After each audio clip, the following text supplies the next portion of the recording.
This week, a lot of things have happened, just like it seems every week lately. And as I was going through the week, I started having this memory coming back. And it was from my childhood. I grew up in an old house in western Minnesota. And the house was so old, it was built with square nails. And my parents had bought the house in about 1971, and they were really excited to fix it up into a warm home for us. And they'd made a lot of progress over the years, but it was an old house. It had some dark and dusty corners. It had some weird passageways. And so one day, I'm walking out the front door. And as you go out the front door, you can turn to the right, and you can look through another doorway into our living room. It had big, huge front windows. It was a light and airy room. I loved the living room. But if you look through the living room, there was a double doorway arch opening into one more room. And we called that the music room. My dad's piano was in there. He was a very fine piano player, and there was some old Victorian furniture, some old stuff in there, and it was a darker room. It was always a little dusty in there. And as I'm walking out the door, out of the corner of my eye, I look down there and I see this horrific face staring at me out of one of the charcoal portrait drawings of my great-grandparents.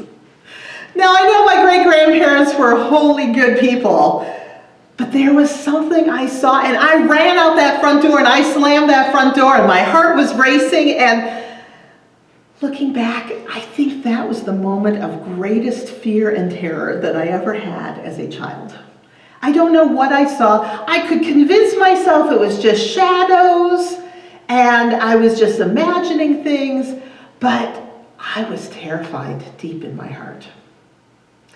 Now the thing was, I tried to avoid that room after that. Logical, right? Just don't go in that room. You won't ever see the face again. But the thing was, my parents had signed me up for piano lessons.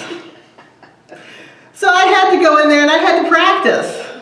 Almost every day. So there was another room, another little hallway into a different door into that room. So I would go down that hallway and I'd slide along the wall and then I'd run my arm out and reach around and I could just barely touch the light switch.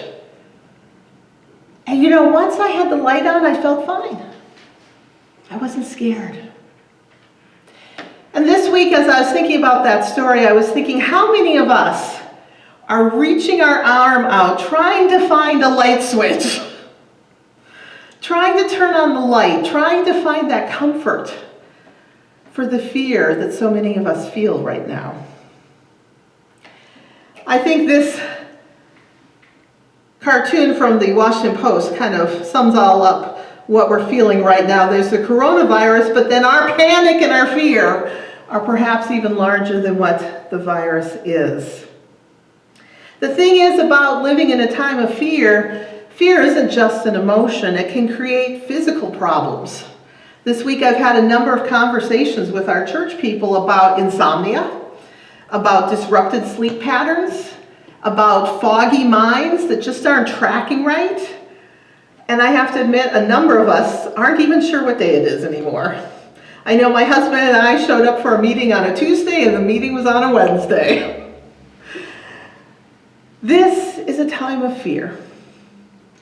So today I'd like to talk about what is fear and how do we respond to it. This isn't the first storm of life that many of us have gone through. Some of us, this may be the biggest thing we've been through, but there are other things that many of us have lived through.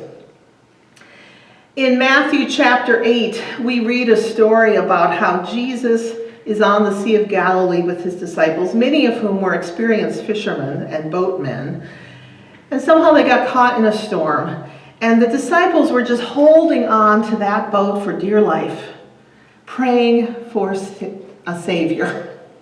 And they turn around and they're looking at Jesus, and he's asleep in the back of the boat. He's completely at peace when they are terrified.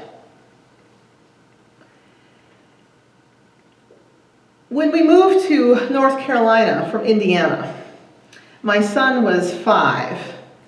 And then the first morning in our new parsonage, he turned 6. So he was a pretty young guy. But even at that age, kids have an awful lot of knowledge in their heads. And one of the things that I did not know as a mother was that he knew about hurricanes. How he knew about hurricanes, I don't know. I know he used to love to sleep with shark and whale books, and maybe they talked about hurricanes in there. But in Indiana, we had no hurricanes. But he knew about hurricanes. And we get down there. And that fall, a tropical storm, Ernesto, came ashore and went through and made it all the way up to Canada. Now, we lived about 3 hours from the ocean, so we weren't in imminent danger from any hurricanes or tropical storms, but it was still all over the news. Well, we'd gone to bed that night, and we get up the next morning. I've got breakfast out. Eric comes in. I'm like, so how are you? He's like, is it over? I said, what over? He says, the tropical storm. Ernesto. And I said, yeah, the sun's shining, everything's fine, look outside. He's like, oh, I'm so glad. I was so scared that we were going to die in a hurricane when we moved here. And he says, but you know what, Mom? There are thunderstorms that are worse than this in Indiana. I said, yes, there are. So today, the storm of life that we are facing is a virus and economy storm. And it's affecting each one of us differently, and this is a real thing for us to be afraid of. But I think as we are in our boat and are clutching our sides, we need to look back and remember Jesus is right there, completely at peace. And Jesus says, where's your faith? Why are you scared? Why are you worried? Jesus is with us, and he offers us a peace that passes all understanding.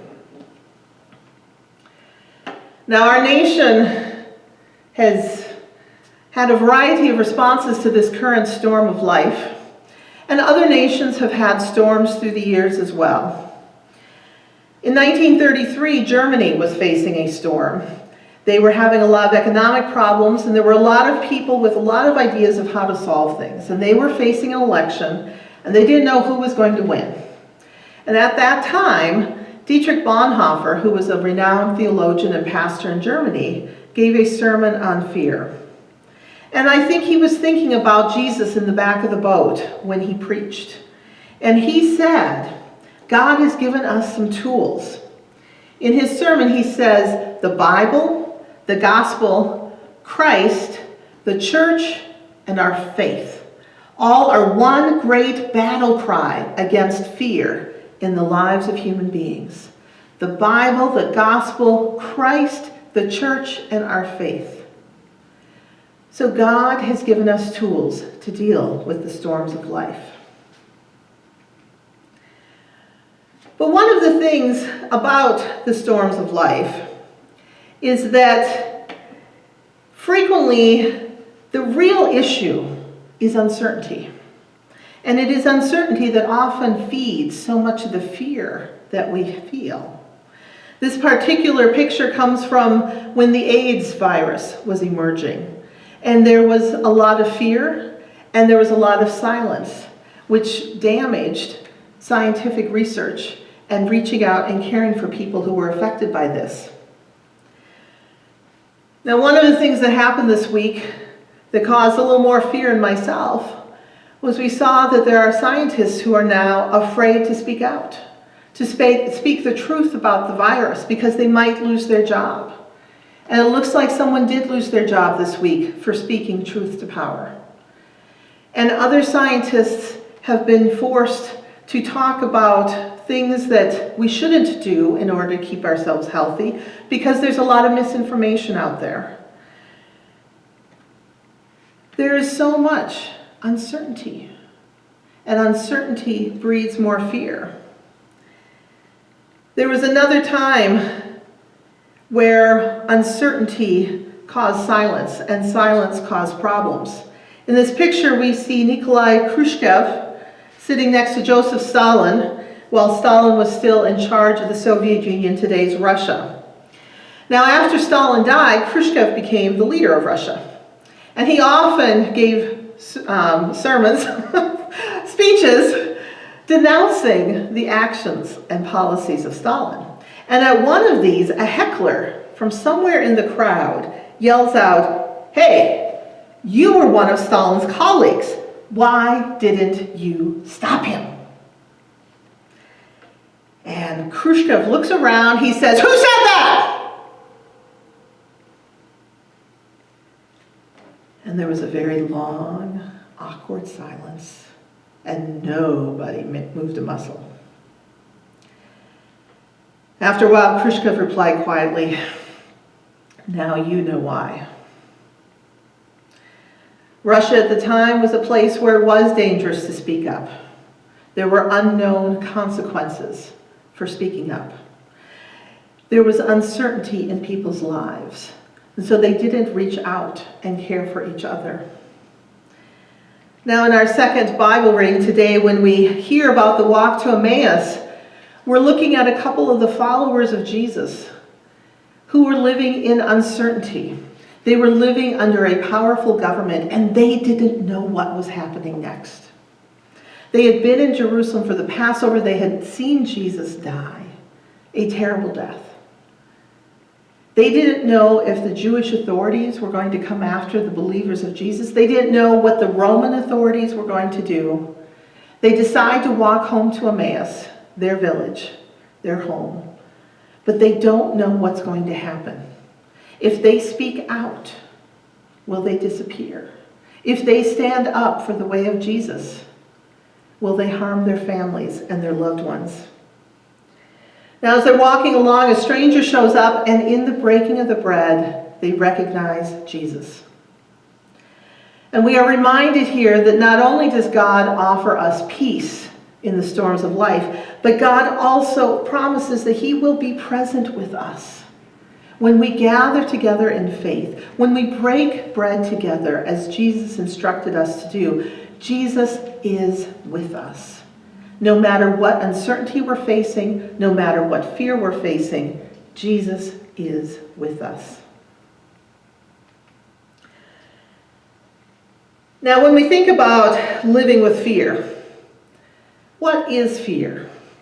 Now, we're facing a global pandemic, so let's break it down into something a little smaller that's maybe a little easier to think about. How about the fear of bee stings? When I was a kid, as I was preparing this, I came to realize that I definitely have a strong anxiety streak in my life. But as a kid, I was terrified of getting stung by a bee. I have to say, I was never stung by a bee as a kid. In my 30s I was, and I'm like, hey, this really isn't all that bad as long as you're not allergic. But as a child, I didn't know what it felt like. And I didn't want to find out. Well, one day my family was at a park with a couple other families. All of us kids were playing hide and seek. And there was a big group of lilac bushes by the playground. So I run in there, because perfect hiding place, right? Perfect. Well, the bees also thought it was a perfect place to be. And so I'm in there, and all of a sudden I realize I'm surrounded by bees. So what do? I freeze. I don't move. But I freeze so much and so well, I stop breathing, and I pass out. I would not advocate this as an appropriate, healthy response to fear. Let me just say that up front. When I came to, my mom was holding me, and I felt so much comfort. Everything was fine, Mom was there, right? Another common fear when we're kids, and frankly some of us adults probably have this a little bit too, thunderstorms. There are some claps of thunder that really rattle our bones. And I remember a story once about a kid who's like, Mom, can you sleep with me tonight? Can you be in my room tonight? I'll feel better during this thunderstorm. And the mom leans over, tucks the kid in, and says, no, I'm going to go sleep with Dad. And the kid gets really quiet, and they says, boy, Dad's a big sissy. When we're facing fear, we can often deal with fear with knowledge. And knowledge is often the best place to start to dissipate our fear and move into healthy forms of action. So first of all, what is the definition of fear? Fear is an unpleasant emotion caused by the belief that someone or something is dangerous, likely to cause pain, or a threat. Now, fear, the emotion, can move on and have physical manifestations as well. Some of us want to curl up, paralyzed in the corner. Some of us, our minds get foggy. Some of us start getting real sweaty, or our heart starts racing. Some of us feel angry. Some of us feel a vast emptiness inside. But the thing is, God is in the fear. Because while the dictionary has this lovely, pat definition of fear, where did fear, the emotion, come from? And God created the emotion of fear as one of our emotions. And it is good, as is all of God's creation. The reason it is good is that fear is a warning system. God gave us fear so we could take care of ourselves in times of danger and pain and threat. The problem comes when we wallow in that fear, when we stay in that fear and we don't leave the fear, and we let the fear eat away at us and start affecting our physical bodies as well as our broader emotional lives. So today I'd like to go through some of the ways that we can deal with fear in a healthy way. And I've got a list here, and some of it is ideas from the Psychology Today magazine, and some of it is from our Methodist faith tradition. So the first thing we can do, as we did at the beginning of worship today, is we can intentionally take time to release the tension in our bodies. Now, Psychology Today has all sorts of centering and mindfulness activities, but the Christian faith tradition has centuries of meditation and breathing practices where we come into the presence of the Holy Spirit and we release our worries and cares onto God. The second thing we can do is take care of ourselves. The great commandment is to love God with everything we have and to love our neighbor as we love ourselves. If we don't take care of ourselves, we cannot reach out to God and we cannot reach out to our neighbor. So using diet and exercise, trying to stabilize our sleep routines, taking care of ourselves is that way that we can also then love God and love our neighbors. Now, relationships can be a key part of dealing with fear. As with our smaller examples of fear, the bee stings and the thunderstorms, Mom and Dad sure make us feel good. But there are other people in our lives that we can have the types of relationships with them where we feel comforted when we call them, when we connect with them, when we visit them. And God is one of those places that we can build a relationship where we have peace and comfort. Now, when we've taken care of ourselves, we are able to reach out and serve others. And frequently, it is reaching out that allows us to let go of some of the fear that might be holding us back in our own lives. And finally, when all else fails, we can look for distractions. We can watch a movie, a TV show. We can listen to our favorite music. We could go for a hike in God's nature. Or we can go on YouTube and look at funny cat videos. Now, all of this is great, but last night I also got an email from one of our church members who had gotten some great materials from one of her family members. Now, this was a video slide that came out. It's a little hard to read on the screen. I will send it out with the e-news this week. But the question is, who do I want to be during COVID-19? And the the first blue section here is the fear zone, the learning zone, and then over here is the growth zone. We can choose if we're going to stay in the fear zone, but we can also identify our fear and then move into a learning zone or a growth zone. And there are ways that we can move and be healthy within God's love and concern. We get to decide. A lot of us have been frustrated with having to learn new technology skills. And we can see it as a challenge or we can see it as an opportunity. I learned something new. We can be challenged that we want things the same, or we can see an opportunity that we are trying new things. And so there's a lot of different ways of looking at this, and I will send these out to everyone. It's very useful. But at the end of the day, what I want us to take away this week, as we face another week where we are probably going to have more uncertainty, there's a possibility of other things causing us fear, but we have a choice. We can be the disciples gripping onto the boat, or we can see our boat moving forward on a calm sea with the peace that Jesus was showing during that storm and that God offers to us every day. We can take the time to build the relationships with God and others that helps us through fear, and we can choose to use the tools that keep our bodies balanced and healthy so that we can love God, love others, and love ourselves. God created fear to protect us. It is our choice to stay within the fear where we become damaged. And God wants to reach out with peace and with hope. And He promises to be with us no matter what happens.